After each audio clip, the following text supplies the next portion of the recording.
is here now with more in our entertainment segment. Guys, it's a classic date night, dinner and a movie. So why not eat at one of the new spots on campus, then catch a flick? The process of filmmaking and film projection have become more digitized in recent years, but there are some that are choosing to keep the old film traditions alive. Seminole Showcase reporter Hunter Black has the story.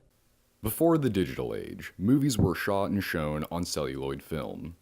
With digital projection being the new standard, it's easy to forget how movies used to be shown. But FSU's Askew Student Life Cinema helps to preserve this experience. Motion picture, 35mm film, came back to the SLC in April of 2016 with our screening of the film Alien. And that screening was absolutely fantastic. It was a sellout crowd.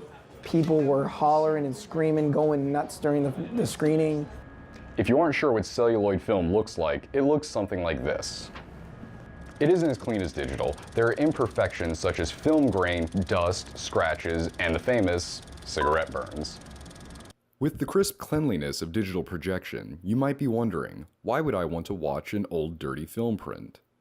And then every projectionist who's ever made that film, who's ever built it, has spliced it together with tape. They have potentially accidentally cut something and had to remove a frame or doctor whole sets of frames. And you can see all of that history kind of as you're watching a film.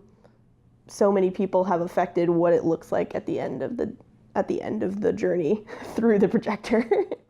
When you go to see a print of a film, you're seeing that print of that film, and you really don't know what's gonna happen. When you get there and you start watching the film, and half the scenes are so beat up and missing, and you're like, man, this print is old. This is probably an original print from '76. I can see the 40 years of history in this print alone. For Seminole Showcase, I'm Hunter Black. If you're interested in the next film screening, check out the ASLC website movies.fsu.edu for dates and times. Maybe a book is your preferred choice of entertainment. The FSU Libraries hosted their annual book sale in October. I was able to talk to students who left with more books than they could carry. If you love books, old movies, and more books, then FSU's annual book sale is where you need to be. It's been going on for as long as I have been here, so over 5 years now, and it helps support the popular literature collection at the library, which we can't take university funds for because it doesn't support academics. FSU's annual book sale attracted several eager customers who happened to be just passing by. I was actually walking back after class with my friend and I saw the books and I was like, I like books, let's go see what that is. And so I walked into heaven. If you're interested in topics like learning how to cook, learning a different language, between the lions, or learning about the feud between the Obamas and the Clintons, FSU's annual book sale has it all here for you, and it's only $1. The money is used to purchase items for the popular literature collection. So say we wanted to buy a new copy of Harry Potter. This is what that's paying for. By providing customers with several genres of books and movies, as well as selling them at low prices, FSU's annual book sale helps to contribute back to the FSU community. From Seminole Showcase, I'm Janisha Jones. FSU's annual book sale only happens once a year, so make sure to mark your calendar for fall of 2018. A student-run magazine continues to gain recognition and momentum. Strike Magazine was founded in 2016 by 3 FSU students. It's a fashion and lifestyle magazine. This year, they intend to print 200 copies, 75 more than last year. From style, wellness, to travel, Strike covers a wide range of topics targeted at FSU students. Me and 2 other girls at Florida State used to work for a different publication, and our creative abilities were hindered by some people that were also working on the magazine, so we decided to leave that publication and create our own. So Strike is awesome because I've never been a part of something that started from the ground like Strike has. Having that passion for something that you want other people to have passion for is honestly pretty amazing. The second Strike Magazine release party for the 2017 fall issue was held November 30th. To find out more, go to strike-magazine.com. FSU Fine Arts students get the chance to learn from professionals in their field. Seminole Showcase reporter Giovanna Alvarez gives us a peek into the life of a professor and a working artist. The work of professors doesn't stop in the classroom. Lillian Garcia-Roig is an FSU professor and visual artist. She shows her artwork all over the country, but for the first time ever, you can catch an exhibit full of her paintings in Tallahassee's TCC Fine Art Gallery. Me being successful isn't just being an academic, it's being a successful artist that makes a difference in the art world. Lillian's art is based on natural landscapes. She creates her paintings by traveling to locations like national parks. After choosing a spot to paint, it only takes her about 3 days to finish each piece. I have an easel, I have a palette, a big palette, I have a table, I have 8 crates of paint.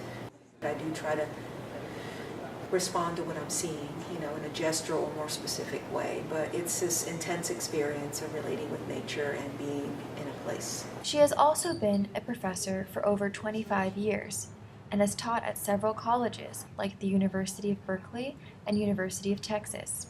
Lillian teaches painting courses at FSU's Artist Teaching Lab. These small classes provide students with the opportunity to work with her one-on-one. It's great to see people who are enthusiastic about something that you're enthusiastic, and you get to share your passion and hopefully not only teach them specific skills, but mentor them along. I think she's very focused on each artist as an individual, so she gives you the time and the advice and the energy that she can to help you develop your work. Always thinking about the students, the service, the department, your career, your shows. If you enjoy what you do and it's what you want to do, then you put the work into it. She continues to inspire her students with her passion and achievements in the arts. For Seminole Showcase, I'm Giovanna Alvarez. Lillian's paintings were on display in the TCC Fine Art Gallery through the middle of December. To see them online, go to the website on your screen. At such a big university, restaurants often compete for students' attention. Madison Social, located at 705 West Woodward Avenue in Collegetown, uses social media to stand out from the rest. It has a combined 27,000 followers on Twitter and Instagram. They say the key to success on social media is simply keeping it real. The way we approach social media is let our personality kind of come through a little bit and be more of a human on it. And when you're more authentic and you're more real, that just brings an authenticity to what we're doing. I think the one thing that really separates us from a lot of the other businesses in town is our level of engagement. To see how Madison Social is utilizing social media, you can also visit their Facebook page at www.facebook.com/Madison Social Tallahassee. Fans attend FSU games for a variety of reasons, including the great band, the Florida State Marching Chiefs. They are taking steps to reduce their impact on the environment with a $20 investment per student that saves thousands of sheets of paper. The Marching Chiefs are doing their part to join in on Florida State's Sustainable Campus initiative by turning to digital sheet music. They use an app called eFlip, which was developed by 2 former LSU band members who saw the need for band programs across the nation to reduce the amount of paper they use.